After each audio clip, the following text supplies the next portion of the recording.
بسم اللہ والحمد للہ والصلاة والسلام علی ابی القاسم محمد ابن عبد اللہ خاتم النبیین۔ کیا کبھی اس بات پر غور کیا گیا ہے کہ شرمانا دراصل کوئی کمزوری نہیں بلکہ انسانی نفسیات کا ایک انتہائی جدید اور طاقتور سیکیورٹی سسٹم ہے؟ آج کے اس گہرے مطالعے میں جسے ہم نے مختلف تحقیقی ذرائع اور علمی کتب سے مرتب کیا ہے، ہم ایک ایسے موضوع کا جائزہ لیں گے جسے بظاہر بہت سادہ سمجھا جاتا ہے۔ جی، بہت سادہ اور عام فہم۔ بالکل، عام طور پر جب لفظ حیا ذہن میں آتا ہے تو یعنی تصور میں ایک ایسا انسان آتا ہے جو بس نظریں جھکائے، دبکا سا ہو۔ اسے محض ایک سماجی جھجک سمجھ لیا جاتا ہے۔ لیکن آج ان ذرائع کو کھنگالنے کے بعد یہ حیرت انگیز انکشاف ہوتا ہے کہ یہ نظریہ کس قدر سطحی ہے۔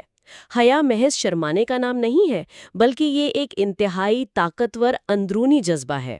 بالکل صحیح کہا، اور آج کی اس فکری نشست کا بنیادی مقصد ہی اس گہری غلط فہمی کو دور کرنا ہے۔ ہم یہ کھوج لگانے کی کوشش کریں گے کہ حیا حقیقت میں کوئی بزدلی یا زندگی کی دوڑ میں پیچھے ہٹ جانے کا نام نہیں ہے، بلکہ یہ تو انسان کے اخلاقی بقا کی وہ مضبوط بنیاد ہے جو اس کی پوری زندگی کو سنوارتی ہے۔ صحیح۔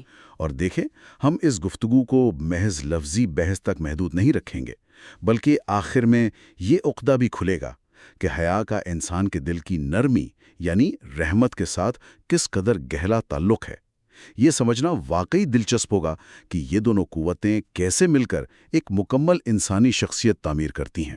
واہ، یہ تو ایک مکمل پیکج ہے۔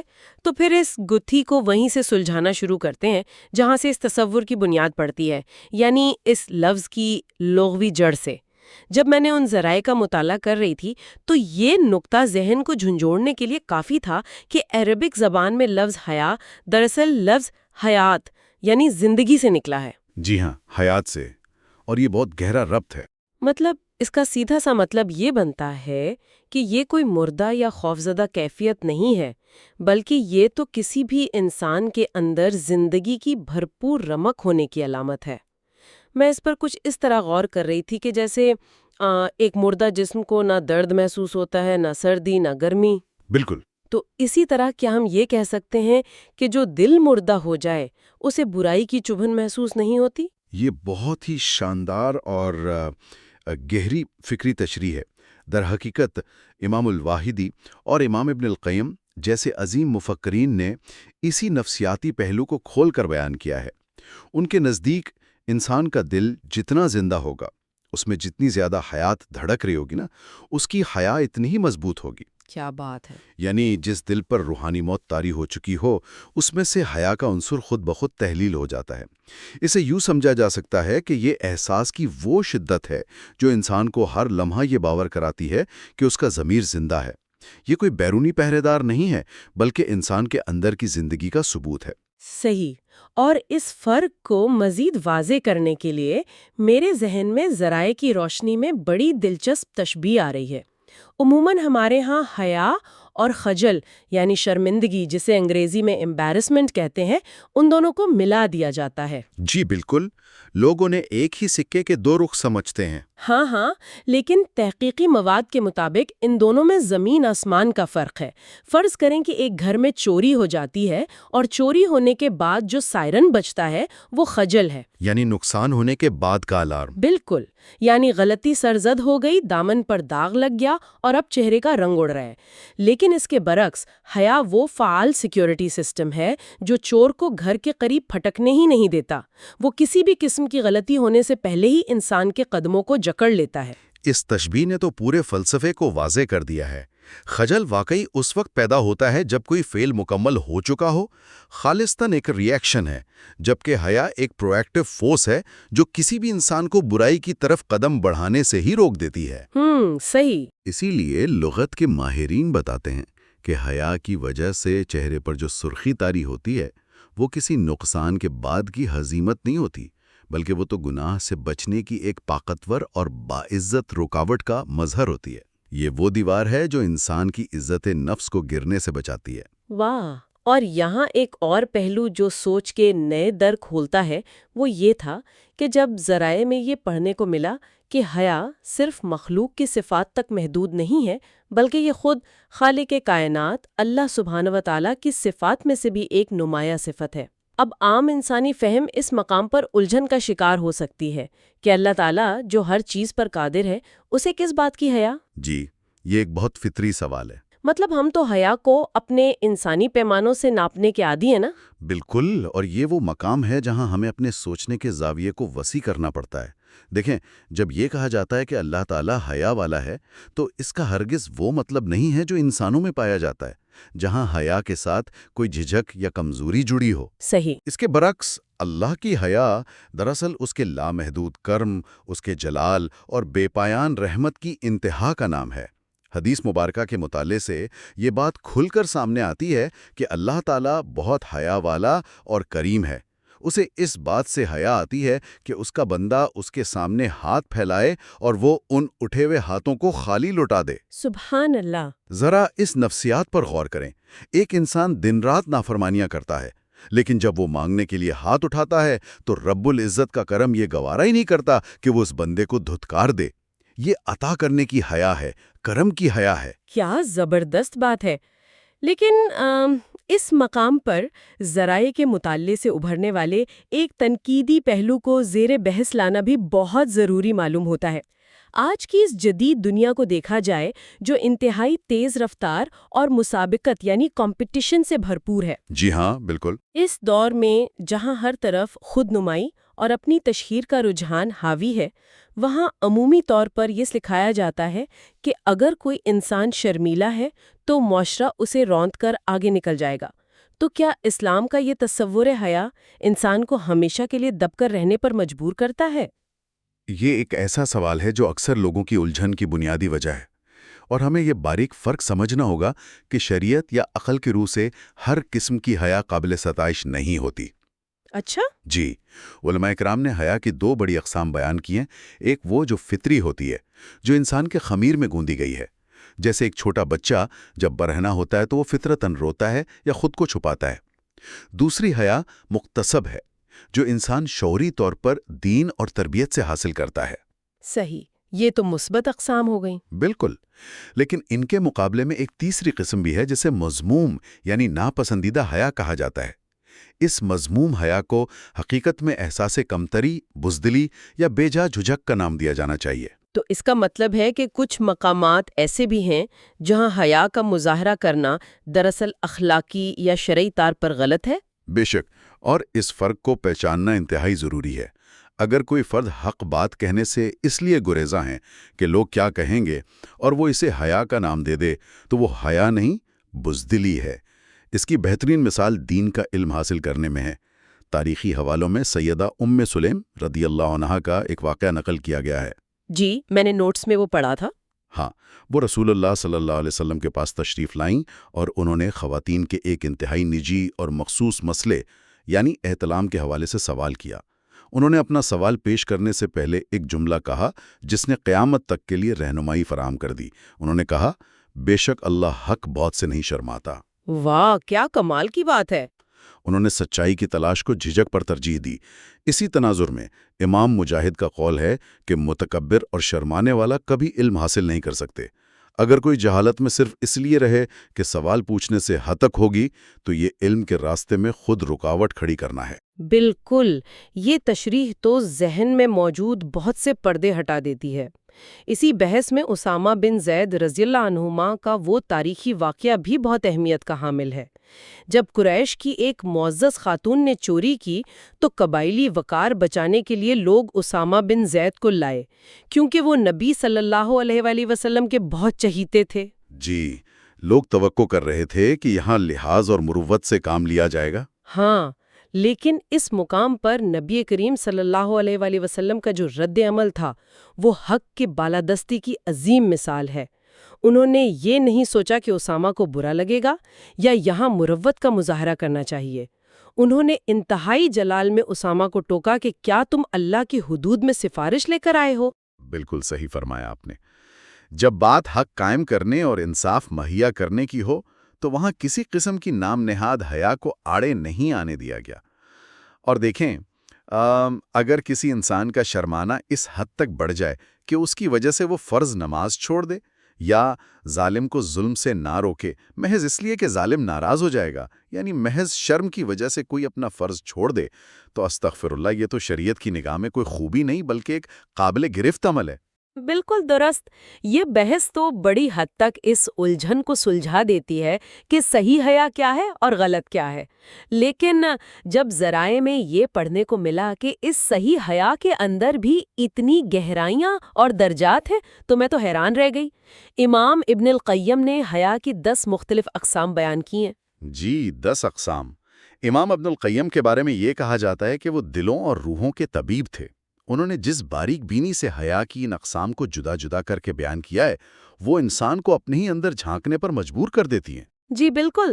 مثال کے طور پر انہوں نے ایک قسم بیان کی ہے جسے حیا الکرم یعنی سخاوت یا اعلیٰ ظرفی کی حیا کہا گیا ہے۔ یہ کسی کی مجبوری نہیں ہوتی بلکہ اعلیٰ اخلاقیات کا ثبوت ہوتی ہے۔ ہاں، اور اس حوالے سے نبی صلی اللہ علیہ وآلہ وسلم کی سیدہ زینب رضی اللہ عنہا سے شادی کے موقع پر پیش آنے والا واقعہ انتہائی منفرد ہے۔ تاریخی حوالوں کے مطابق ولیمہ کی تقریب چل رہی تھی، سب مہمان رخصت ہو چکے تھے، لیکن 3 افراد وہیں بیٹھے باتیں کرتے رہے۔ جی، وہ جانے کا نام ہی نہیں لے رہے تھے۔ بالکل۔ اب صورتحال یہ تھی کہ نبی صلی اللہ علیہ وآلہ وسلم دن بھر کی مصروفیات کے بعد تھک چکے تھے، آرام کرنا چاہتے تھے، لیکن ان کی اعلیٰ ظرفی اور یہی حیا الکرم آڑے آ رہی تھی۔ وہ اپنے ہی گھر میں بیٹھے مہمانوں کو یہ نہیں کہہ پا رہے تھے کہ اب آپ کے جانے کا وقت ہو گیا ہے۔ اور اس کا نتیجہ کیا نکلا؟ اللہ تعالیٰ کو آسمان سے سورہ احزاب کی آیات نازل کرنی پڑیں، جن میں آداب سکھائے گئے کہ جب کھانا کھا لو تو منتشر ہو جایا کرو۔ نبی کو تم سے یہ کہتے ہوئے حیا آتی ہے، لیکن اللہ حق بات کہنے سے نہیں شرماتا۔ یہ کرم کی حیا کا نقطہ کمال تھا۔ سبحان اللہ۔ اسی طرح ایک اور درجہ حیا الاستحقار کا ہے۔ اس کا مطلب ہے اللہ کی عظمت کے سامنے خود کو اس قدر چھوٹا سمجھنا کہ انسان کو اپنی چھوٹی چھوٹی حاجات مانگتے ہوئے بھی حیا محسوس ہو۔ جی، جب وہ مدین کے مقام پر پہنچے تھے، تنہا اور خالی ہاتھ۔ بالکل، بھوک سے نڈھال تھے، لیکن انہیں اللہ سے اپنے لیے روٹی کا ایک ٹکڑا یا اپنی بکری کے لیے چارہ مانگتے ہوئے بھی حیا آ رہی تھی کہ میں اس لامحدود ہستی کے سامنے اپنی اتنی معمولی سی حاجت کیسے پیش کروں۔ یہ درجات تو واقعی روح کو چھو لینے والے ہیں، لیکن جس قسم نے مجھے سب سے زیادہ سوچنے پر مجبور کیا وہ تھی حیا المستحی من نفسہ، یعنی انسان کا خود اپنے آپ سے شرمانا۔ یہ نفسیاتی طور پر کیسے ممکن ہے؟ مطلب انسان کسی دوسرے سے نہیں، خود سے شرمائے، یہ تو کوئی الگ ہی منزل لگتی ہے۔ بے شک، اور یہ حیا کی معراج ہے۔ اسے یوں سمجھے کہ جب انسان اخلاقیات کے بلند مقام پر پہنچتا ہے تو اس کا نفس 2 حصوں میں تقسیم ہو کر آمنے سامنے کھڑا ہو جاتا ہے۔ ایک طرف اس کا روشن اور پاکیزہ ضمیر ہے اور دوسری طرف اس کی بشری کمزوری۔ تو ایسا انسان جب تنہائی میں ہوتا ہے تو وہ برا کام کرنا تو دور، برا سوچنے سے بھی کتراتا ہے۔ حیرت انگیز۔ اسے لوگوں کا خوف نہیں ہوتا بلکہ اسے اپنے ہی اعلیٰ ضمیر سے شرم آتی ہے کہ میں اتنی گھٹیا حرکت کیسے کر سکتا ہوں۔ جب کوئی غلط خیال آتا ہے تو انسان سوچتا ہے استغفر اللہ، میں خود اپنے ضمیر کو کیا جواب دوں گا۔ جنید بغدادی رحمۃ اللہ علیہ نے فرمایا ہے کہ حیا دراصل 2 چیزوں کو ایک ساتھ محسوس کرنے کا نام ہے: اللہ کی نعمتوں کا شعور اور اپنی کوتاہیوں کا احساس۔ جب یہ ٹکراتے ہیں تو جو پسینہ پھوٹتا ہے وہ حیا ہے۔ نعمتوں اور کوتاہیوں کا یہ ٹکراؤ واقعی بیدار کر دینے والی تشریح ہے۔ اچھا، اب تک تو ہم نے نفسیات سمجھی، لیکن اب ذرا تاریخ کے اوراق پلٹتے ہیں۔ یہ دیکھ کر حیرت ہوتی ہے کہ اسلام کی آمد سے پہلے بھی عربوں کے ہاں حیا ایک انتہائی قابل فخر قدر سمجھی جاتی تھی۔ جی، یہ ایک ناقابل تردید حقیقت ہے۔ ابو سفیان کا وہ تاریخی واقعہ اس کی دلیل ہے، جب وہ اسلام نہیں لائے تھے اور روم کے بادشاہ ہیراکل کے دربار میں تھے۔ جی، ہرقل نے نبی صلی اللہ علیہ وسلم کے بارے میں سوالات کیے تھے۔ بالکل۔ ابو سفیان اس وقت مسلمانوں کے سخت ترین دشمن تھے۔ وہ چاہتے تو کتنا ہی جھوٹ بول سکتے تھے، کسی کو علم بھی نہ ہوتا، لیکن انہوں نے اعتراف کیا کہ اگر مجھے یہ حیا نہ ہوتی کہ میرے لوگ مجھے جھوٹا کہیں گے تو میں ضرور جھوٹ بولتا۔ ذرا سوچیں، وہ سوچ رہے تھے کہ استغفر اللہ، میں سردار ہو کر جھوٹ کیسے بول دوں؟ یہ حیا کی وہ شکل تھی جو انہیں گرنے سے بچا رہی تھی۔ بالکل۔ اور پھر جب انبیاء علیہم السلام کی زندگیوں کا جائزہ لیا جائے تو یہ جذبہ ہر قدم پر نظر آتا ہے۔ حضرت آدم اور حوا علیہم السلام کا جنت میں پیش آنے والا واقعہ دیکھیں۔ جب ان سے غلطی ہوئی اور نورانی لباس چھن گیا تو ان کا پہلا غیر ارادی رد عمل کیا تھا؟ انہوں نے فوراً جنت کے پتوں سے خود کو ڈھانپنا شروع کر دیا۔ یہ بتاتا ہے کہ حیا ہماری فطرت اور سرشت میں رکھی گئی ہے۔ بالکل درست۔ اور حضرت موسیٰ علیہ السلام کی مثال پھر آتی ہے۔ ان کی جسمانی حیا کا عالم یہ تھا کہ وہ خود کو اس قدر ڈھانپ کر رکھتے تھے کہ بنو اسرائیل تانے دینے لگے کہ شاید ان کے جسم میں کوئی بیماری یا کوڑ ہے جو یہ ہمارے ساتھ غسل نہیں کرتے۔ ہاں، پھر اللہ نے معجزے سے ان کی پاکیزگی ثابت کی تھی۔ جی، پتھر کا ان کے کپڑے لے کر بھاگنے کا واقعہ، تاکہ لوگ دیکھ لیں کہ اللہ کا نبی جسمانی طور پر بھی ہر عیب سے پاک ہے۔ اور اگر کائنات کی سب سے عظیم ہستی خاتم النبیین صلی اللہ علیہ وسلم کی بات کی جائے تو صحابہ فرماتے ہیں کہ آپ صلی اللہ علیہ وسلم پردے میں بیٹھی کماری لڑکی سے بھی زیادہ حیا والے تھے۔ شب معراج جب نمازیں کم کرواتے کرواتے 5 رہ گئیں تو حضرت موسیٰ نے پھر زور دیا، جس پر آپ صلی اللہ علیہ وسلم نے جو جواب دیا وہ کمال تھا۔ فرمایا، اب مجھے اپنے رب سے حیا آتی ہے۔ بلا شبہ، اور یہی حیا صحابہ کرام میں بھی تھی۔ حضرت عثمان رضی اللہ عنہ کی حیا کا عالم تو یہ تھا کہ نبی صلی اللہ علیہ وسلم نے فرمایا کہ میں اس شخص سے حیا کیوں نہ کروں جس سے فرشتے بھی حیا کرتے ہیں۔ اور خواتین میں دیکھیں، سیدہ فاطمہ بنت عتبہ رضی اللہ عنہا جب نبی صلی اللہ علیہ وسلم کے پاس بیعت کرنے آئیں اور شرائط میں یہ جملہ سنا کہ اور تم زنا نہیں کرو گی، تو انہوں نے شدت حیا سے اپنے سر پر ہاتھ رکھ لیا۔ واہ! ان کے لیے یہ تصور ہی اس قدر ہولناک تھا کہ سن کر کہتی ہیں، استغفر اللہ، ایک مومنہ عورت اور ایسا غلیظ فعل یہ کیسے ممکن ہے؟ اسی سلسلے کی ایک اور کڑی سیدہ عائشہ رضی اللہ عنہا کا واقعہ ہے۔ وہ اپنے حجرے میں جہاں نبی صلی اللہ علیہ وآلہ وسلم اور ان کے والد دفن تھے عام لباس میں چلی جاتی تھیں، لیکن جب اسی حجرے میں حضرت عمر رضی اللہ عنہ دفن ہوئے تو وہ اپنے ہی گھر میں ایک بند کمرے میں باقاعدہ پردے کا اہتمام کر کے جاتی، کیونکہ اب وہاں ایک نامحرم مدفون تھا۔ یہ حیا کی وہ چوٹیاں ہیں جنہیں آج کا انسان سوچ کر بھی دنگ رہ جاتا ہے۔ بالکل، یہ واقعہ چیخ چیخ کر بتاتے ہیں کہ حیا ان کے رگو پے میں بسی تھی۔ یہ کوئی مصنوعی لبادہ نہیں تھا، زندگی کا حصہ تھا۔ تو پھر ان حقائق کی روشنی میں آج کے دور کو سامنے رکھتے ہوئے ایک چبھتا ہوا سوال پیدا ہوتا ہے، اگر یہ حیا جو معاشرے کی اتنی مضبوط بنیاد ہے، اگر یہ چھن جائے تو معاشرے کا انجام کیا ہوتا ہے؟ اس کا انجام بالکل وہی ہوتا ہے جس کی ہولناک تنبیہ نبی صلی اللہ علیہ وسلم نے فرمائی تھی، جب تم میں حیا نہ رہے تو پھر جو جی چاہے کرو۔ یہ اجازت نہیں، غضب کا اظہار ہے۔ جب یہ سیکیورٹی سسٹم ہٹ جاتا ہے تو برائی سے بچنے کا جواز نہیں رہتا، پھر گناہوں کو کھلم کھلا کیا جاتا ہے۔ بالکل، آج کل تو یہی حال ہے۔ آج دیکھیں تو فحش کلامی عام ہے، لباس ایسے ہیں جو نمائش کو ابھارتے ہیں، میاں بیوی کے انتہائی نجی راز لوگ بے باکی سے پبلک میں بیان کر دیتے ہیں، لوگ گناہ کر کے فخر کرتے ہیں، تو دیکھ کر بے اختیار دل سے نکلتا ہے کہ استغفر اللہ، بحیثیت انسان ہم کس نہج پر پہنچ چکے ہیں۔ امام ابن القیم نے وضاحت کی ہے کہ کثرت سے گناہ کرنا دل سے حیا کی جڑوں کو کھرچ دیتا ہے۔ یہ تو واقعی ایک خطرناک الارم ہے، لیکن فرض کریں اگر کسی کو احساس ہونے لگے کہ حیا کم ہو رہی ہے تو کیا اس زوال کو روکا جا سکتا ہے؟ کیا اسے واپس لانے کا کوئی عملی طریقہ ہے؟ جی بالکل ہے، اور یہیں سے امید پیدا ہوتی ہے۔ پہلا قدم یہ ہے کہ انسان تنہائی میں اللہ کا خوف محسوس کرے۔ وہ سوچے کہ دنیا دیکھے نہ دیکھے، میرا خالق دیکھ رہا ہے۔ دوسری چیز نظروں کی حفاظت ہے، اور تیسری سب سے اہم چیز باحیا لوگوں کی صحبت۔ یہ صحبت والا پہلو بہت اہم ہے۔ بالکل، انسان اسی رنگ میں رنگا جاتا ہے۔ اگر دوست ایسے ہوں جو گناہوں پر دلیر ہوں اور انہیں شرمندگی بھی نہ ہو تو استغفر اللہ، دل بھی ویسا ہی بے حس ہو جائے گا۔ صحبت باطن پر اثر ضرور چھوڑتی ہے۔ بات دل کو لگتی ہے۔ اب ہم اس علمی جائزے کی تکمیل کی طرف بڑھتے ہوئے آخری اور سب سے خوبصورت حصے کو شامل کرتے ہیں۔ ہمارے نوٹس کے اختتام پر حیا کے تصور کو ایک اور جذبے کے ساتھ جوڑا گیا ہے اور وہ ہے رحمت۔ اب بظاہر یہ دونوں الگ لگتے ہیں، ایک شرم و جھجک اور دوسرا ہمدردی۔ ان کا آپس میں کیا ربط ہے؟ ان کا ربط بہت منطقی ہے۔ دیکھیں، حیا کا کام کیا ہے؟ یہ انسان کو برائی کرنے یا حق مارنے سے روکتی ہے، یعنی ایک مؤثر بریک کی طرح ہے جو کھائی میں گرنے سے بچاتی ہے۔ اب رحمت کو دیکھیں۔ رحمت دل کی اس نرمی اور ہمدردی کا نام ہے جو انسان کو بھلائی کرنے پر اکساتی ہے۔ صحیح، مطلب ایک روک رہی ہے اور ایک آگے بڑھا رہی ہے۔ بالکل، حیا منفی کاموں سے سختی سے روکتی ہے، جبکہ رحمت مثبت کاموں کی طرف دھکیلتی ہے۔ یہ تو ایک مکمل نظام بن گیا۔ حیا برائی کا دروازہ بند کر رہی ہے اور رحمت نیکی کے دروازے کھول رہی ہے۔ جی، اور اس پورے نظام کی جان وہ نقطہ ہے جو ہم نے شروع میں ڈسکس کیا تھا، دل کی نرمی اور حیا۔ یہ دونوں ایک ہی جڑ سے پھوٹتی ہیں۔